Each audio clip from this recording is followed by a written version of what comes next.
High বন্ধুরা, Jhuma Bengali kitchen থেকে YouTube চ্যানেলে তোমাদের সকলকে স্বাগত জানাই। আজ তোমাদের কাছে শেয়ার করতে চলেছি খয়রা মাছ দিয়ে দারুণ একটি ইউনিক রেসিপি। তাহলে চলো রেসিপি শুরু করা যাক। সবার প্রথমে মাছগুলো ধুয়ে পরিষ্কার করে রাখছিলাম। এখন লবণ ও হলুদ মাখিয়ে রেডি করে নেব। এরপর খয়রা মাছ বানানোর জন্য আমি এখানে ধনেপাতা ও কাঁচা লঙ্কা নিয়েছি। ব্যাস এটাই হচ্ছে মশলা, আর কিছুই কিন্তু পড়বে না। একটা মিক্সির জারে দিয়ে মশলাটা রেডি করে নেব। আর এদিকে দেখো কড়াইয়ের তেল গরম হয়ে গেছে। মাছগুলো এক এক করে তেলে ছেড়ে বেশ ভালোভাবে লাল লাল করে ভেজে তুলে নেব। প্রত্যেক দিনের মতো রান্নার শুরুতেই বলবো, যদি রেসিপি ভালো লাগে তাহলে আমার সকল বন্ধুদের দয়া করে একটি লাইক দিয়ে পুরো ভিডিওটি দেখার অনুরোধ রইল। আর যদি কোনো নতুন বন্ধু হয়ে থেকো তাহলে একটি সাবস্ক্রাইব করে আমার এই ছোট্ট চ্যানেলটির পাশে থাকার অনুরোধ রইল। তোমাদের সঙ্গে কথা বলতে বলতে দেখো সবগুলো মাছ আমার ভাজা হয়ে গেছে। এখন তেল থেকে তুলে নিলাম। এখন ওই কড়াইতেই আবারও কিছুটা সর্ষের তেল অ্যাড করে দিলাম। তেলটা অ্যাড করে দিয়ে আবারও কেটে রাখা পেঁয়াজটা দিয়ে দিলাম। দিয়ে বেশ ভালোভাবে 1 থেকে 2 মিনিট নেড়ে চেড়ে ভেজে নেব। খয়রা মাছের রেসিপি অনেকেই তো অনেক রকমভাবে রান্না করেছো, তবে এইভাবে আমার মতো একদিন রান্না করে দেখো, খেতে কিন্তু খুবই অসাধারণ লাগে।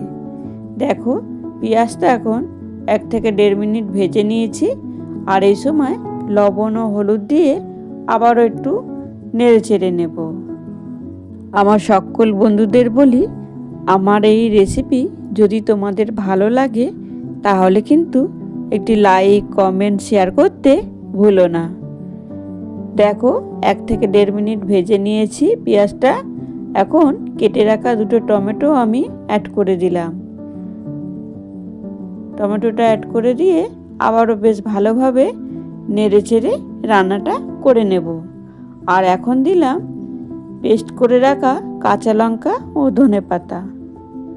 কাঁচা লঙ্কা ও ধনেপাতা বাটাটা দিয়ে এরপর আমি বেশ ভালোভাবে নেড়ে চেড়ে মশলাটা কষিয়ে নেব।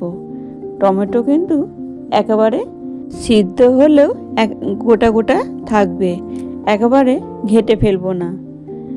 এই মাছের ঝালের রেসিপির মধ্যে যদি টমেটোটাও আস্ত থাকে আর ধনেপাতার একটা ফ্লেভার আছে, এইভাবে বন্ধুরা একদিন রান্না করে দেখো, খেতে কিন্তু খুবই সুস্বাদু হয়। এই মাছের ঝাল দিয়েই কিন্তু এক থাল গরম ভাতও খাওয়া হয়ে যাবে।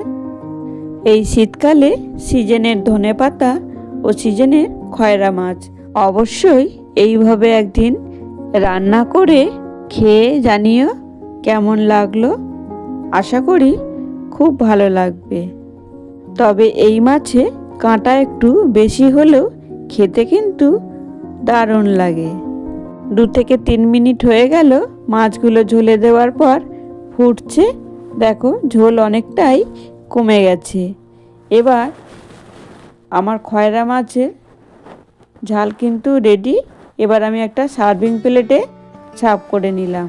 দেখো কত সুন্দর দেখতে লাগছে, কি লোভনীয় হয়েছে।